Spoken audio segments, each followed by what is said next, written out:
Item 2, Airbnb vacation rentals. Commissioners Lambert and Schoaf wanted this brought up, but Commissioner Lambert isn't here. Commissioner Schoaf, do you have any opening comments? Thank you, Mayor, and thank you to Mayor and Administrator for getting this onto an agenda. As our city grows, we are attracting more and more visitors and some investors and even some homeowners that partake in short-term rentals and Airbnbs. And while we have many that enjoy quietly visitors coming to our city, more and more we've started to see these issues bubble up. And I understand from the state level, short-term rentals are one of those issues that we are sometimes curtailed on due to the state legislative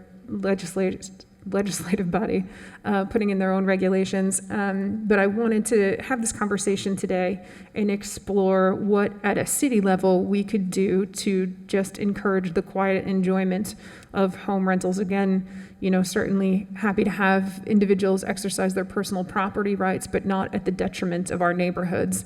And what we're finding more and more is that we have some of these nuisance properties. So wanted to have the discussion today about how we regulate these issues and what we could do to escalate them if we have bad actors. So that was the intent of bringing the agenda item today, and happy to have this conversation. Thank you. All right, very good. Madam City Attorney. Good morning, Mayor, members of the Commission, Kimberly Rothenburg. So I think I'm going to start with a little bit of background so that everyone's at the same starting place. So what is a vacation rental? The Florida statutes defines a vacation rental. In essence, it's any unit that's a single-family, two-family, three-family, or four-family dwelling that's rented for a period more than 3 times a year for less than 30 days in a nutshell. Prior to 2011, the legislature had no regulations specific to vacation rentals, and local governments were able to impose any rules or regulations that they wanted as it related to vacation rentals. Fast forward 2011, the legislature took action that limited local government's ability to regulate, but let some of those governmental entities who already had regulations on the book keep their regulations. So sometimes you might hear, well, the city of Boca Raton has regulations that are applicable. That's because they were pre-2011 and they weren't touched. So there are some jurisdictions that do regulate vacation rentals. The city of West Palm Beach at the time that the law was changed did not have regulations on the books already that regulated outside of what's on the books. And I put in front of you, just so you would have it, this little pamphlet that the communications department put together to help everyone understand the types of laws and regulations that we do have on the books that are applicable to vacation rentals, just like any other rental. So your noise regulations, your parking regulations, your sanitation regulations, changes to historic structures, all of those laws and rules that are already on our books are applicable to the owners of the vacation rentals also. It's a matter of enforcement. Receiving complaints, investigating the complaints, or otherwise being aware of complaints and sending them through the code enforcement department, just like any other rental that there is out there. So what the legislature did in 2011, it didn't prohibit all regulation of vacation rentals, which is why we can have our noise regulations, our rental licenses, sanitation, those type of things that are applicable to everyone. But what they did say is you can't regulate the duration, i.e. require somebody to rent for at least 30 days. You can't regulate the frequency, and you can't prohibit vacation rentals in specific zoning designations or zoning categories. So that's just kind of a broad summary of the preemptions themselves. So there's a number of jurisdictions that we looked at and reviewed legislation that they adopted after 2011 that regulate quote-unquote vacation rentals specifically. And this is a list of some of those jurisdictions, ordinances, and regulations that we looked at. And I put in a chart form kind of categories that you see repeated over and over. There's a vast majority require a registration of the property to be noticed and registered with their particular jurisdiction, that they're a vacation rental. In that registration process, there's a requirement to prove that they have the appropriate state licensure, the appropriate business tax receipt from both state and county level, that they've had the inspection, life safety, building minimum standard inspections, that their pools, if they have pools, are consistent with the Florida statute, that they also have regulations that are, and properties that are in compliance with the fire safety standards for carbon monoxide, smoke detectors. They require leases with specific notification in their leases. They also have some specific regulations relating to parking, occupancy. There's a few jurisdictions that require that the property owner certify that before they rent, they've checked the sexual offender and predator list.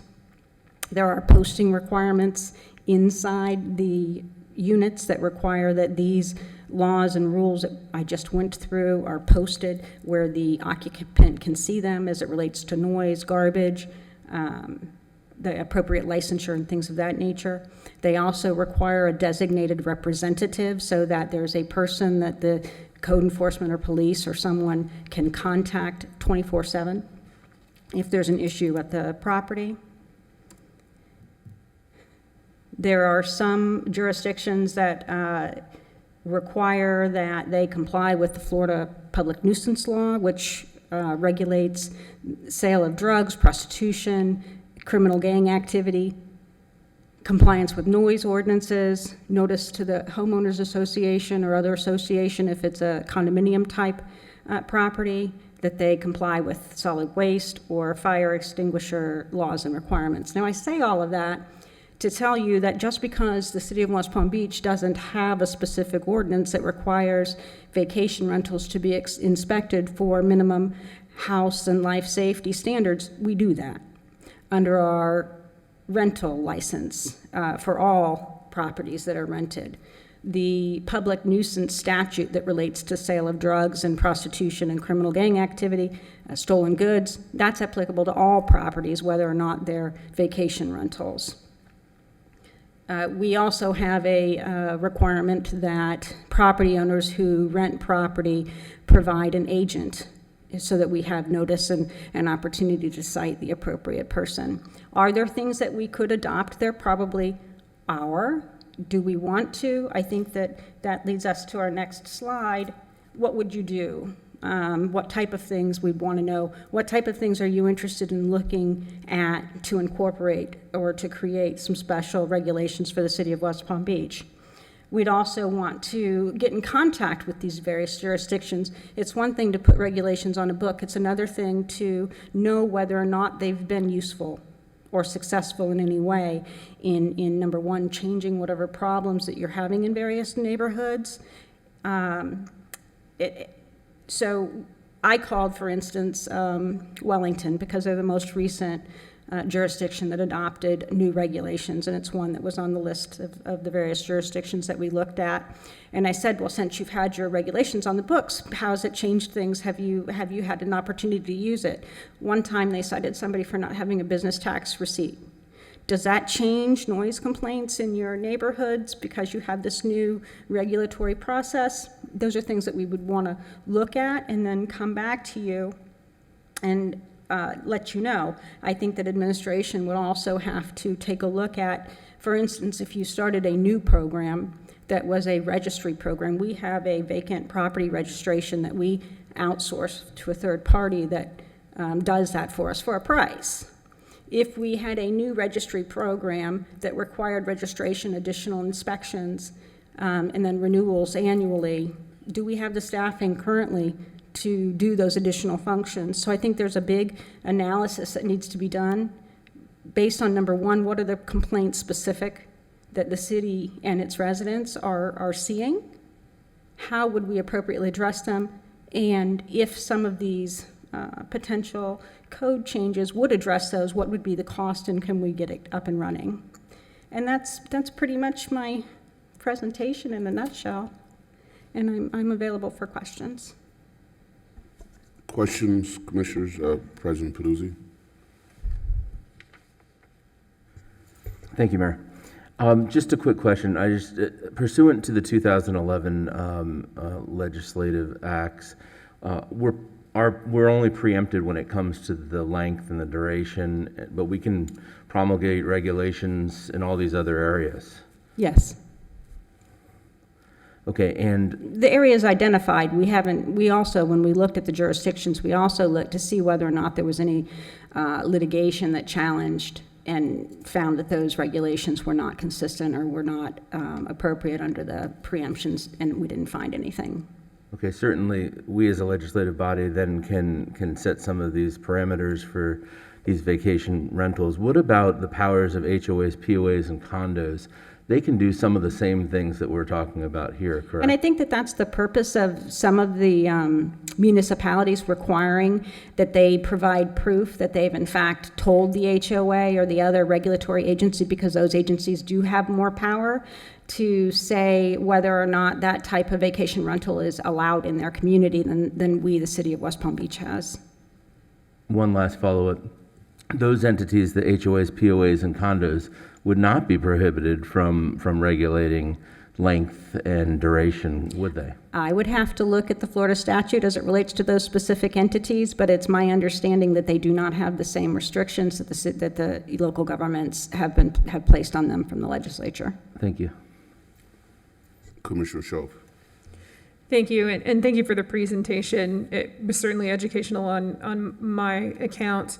Looking at the place where we can perform, so I think this pamphlet is really helpful, and if everybody followed the guidelines that were within the pamphlet, we would be fine. But it's the issue that we have bad actors that will not follow these regulations. And so I guess my question is, how do we have the homeowners themselves self-police?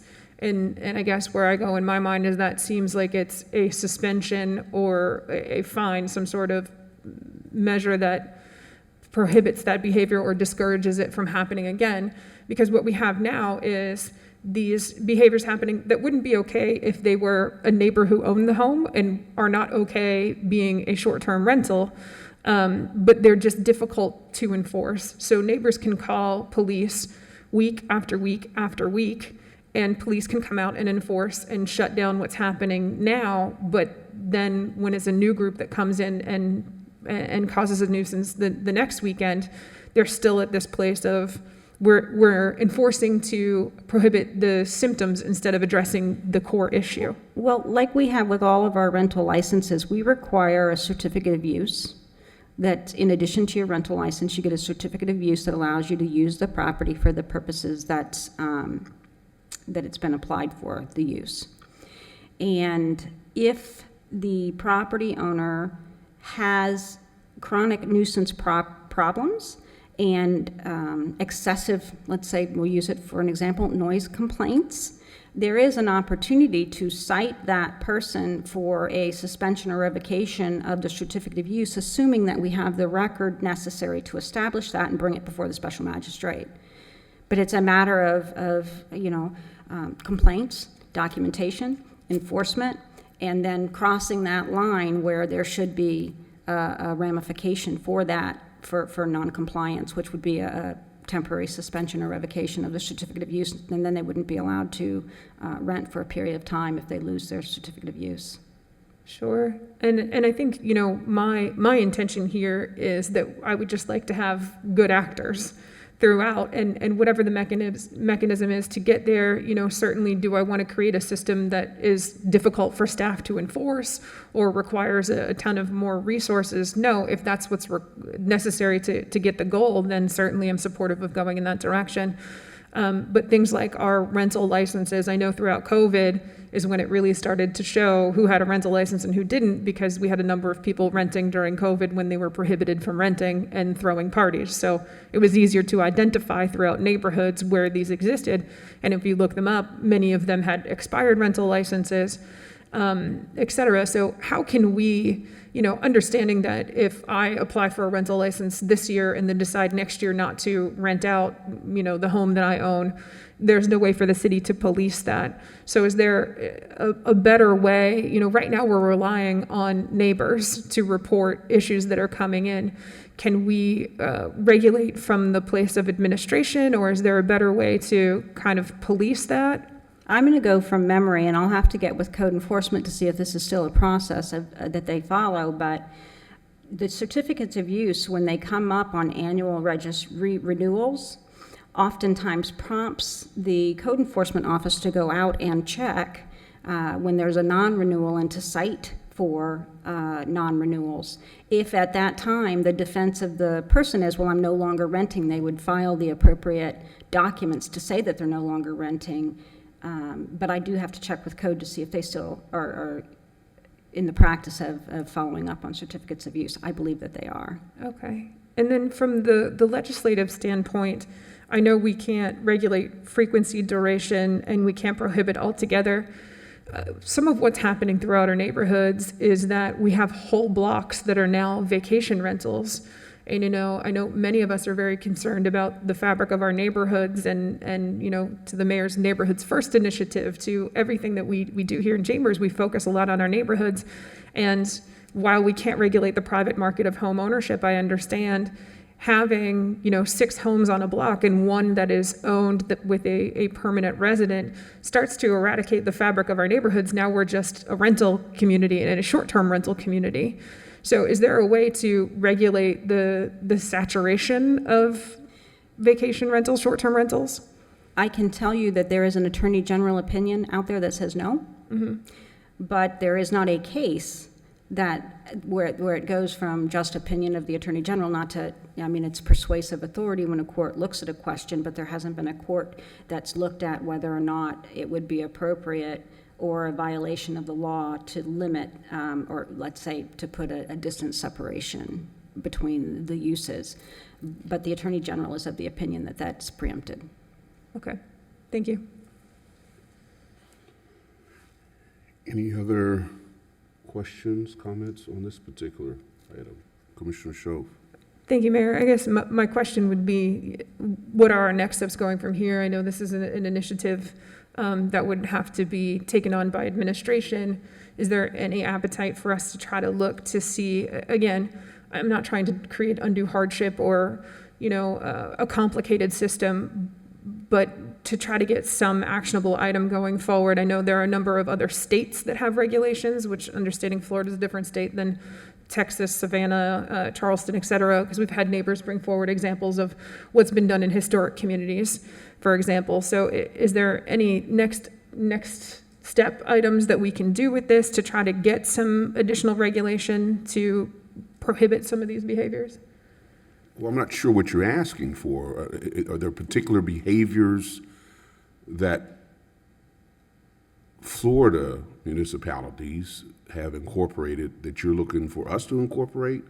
Are there particular behaviors that you feel that are not governed by? You got to be more specific, so I don't know where you're going with this. Sure. I guess if we could look further into the saturation issue to see if there is a way forward for us to start to regulate so that we don't have short-term rental communities. We've got an answer to that question. She says there's Attorney General opinion out there which prohibits us from doing that. But also, I think what I heard was that there may be a path forward because that hadn't been challenged. That was one opinion. No, it's the Attorney General opinion, which is usually advisory. It's not an opinion of, that's fairly conclusive. You could tell me what. If we, the city of West Palm Beach, decided to go out on a limb and impose separation requirements on existing or future, let's not say existing, let's say future vacation rentals, and they challenged, and there's the preemption, you have a couple of things going on. The other side is automatically going to say, look, Judge, there is an Attorney General opinion out there. It's persuasive authority. They adopted the legislation. They know what they intended to preempt. We would have to battle against that. And keep in mind, and I'll have to go back to the last year's legislative session, I believe that the state adopted a law that said if there is an express preemption and you go forward despite the express preemption, there's some individual and some municipal liability for doing that. So we would want to be very careful, but we can certainly look at it. We can also talk to our legislators during this legislative session to see if there's some appetite to create an ability to do some regulation. But I can tell you that every year since 2011, in addition to what preemption is already there, there's been attempts to do further preemption, to stop such things as the things that these local governments are doing currently as it relates to local government. So I don't know how much, how far we'll get with that, but we can certainly have those conversations. So understood on that. I believe during part of the presentation, there was an indication that we could have suspensions or fines associated with our code if we could look into those items. Again, my goal would be to have owners self-regulate rather than having neighbors have to call to have PD regulate. So to the extent that we can enforce additional regulations to encourage the good behavior instead of having to enforce against the bad behavior. Suspensions and fines, again, for what behavior? I mean, What I was pointing out on the one slide that was there, the various local governments with their new regulations that they put into place, they enforce them through either fines, like we do, or through suspension of the certificate of use that they had imposed under their registration program. But it's similar to the program that we have in place now. So if somebody violates, say, an ordinance for parking or noise or sanitation or some of those other issues, our remedy is fines and suspensions already. So those are already the enforcement mechanisms that are in place that we can use, but it always has to start with somebody identifying a violation of the code, and it's not usually as a result of the property owner saying, oh, I violated your code, you know, what can I do to fix it? So is perhaps the next steps I'm understanding that on individual basis, I just need to connect in residents with whom? With code enforcement, with the city attorney's office to try, because we have these situations ongoing in our neighborhoods now. If we have a system in place to deal with them, then I'm happy to navigate residents over there. Thus far, residents have been reporting into PD week after week. Noise. Is it noise? Noise issues, as well as, you know, according to their account, again, I didn't verify with PD, it escalated to shots fired. And so, you know, I have this chronic issue that keeps coming in this neighborhood and others. And whatever system, whether I'm not connecting them with the right system, but the issue is not getting addressed. So I just need to know where to take it from there. If it's my issue of not connecting into the right place, I'm certainly happy to do that. But I guess that's what I'm looking to do is say, where do these residents need to go to have these issues addressed? And then if that system isn't working, how do we adjust that system? No, it's code. well, if they're It's code. It's code enforcement. I certainly can, I mean, I think I was copied on the email. I can have a meeting with code enforcement, bring it to their attention, and see if it's something that's on their radar that they're working on, and give you some information back on it. Sure, and And if you have a list, spreadsheet of specific complaints that were registered, that will be helpful, because then we could go to code and say, listen, on such and such a date, we made these complaints, or over in August or June, or we had these number of complaints. What specific action was taken? Sure, and happy to do that, because it's not just the issue that's on 28th Street. I've had it on Flagler Lane. I've had it down on the east side of 26th Street by Curry Park. So it's come up in a lot of places. Happy to escalate that into the system. I just, to be clear on the actionable step forward, it's code enforcement. And should I escalate to the supervisor of code enforcement? Commissioner, I will meet back with you. Okay. And hear what your concerns are and have conversations with code enforcement. Perfect. Thank you. The more specific information, the better, with respect to the Absolutely. complaints. So we could follow up and see what happened. Sure.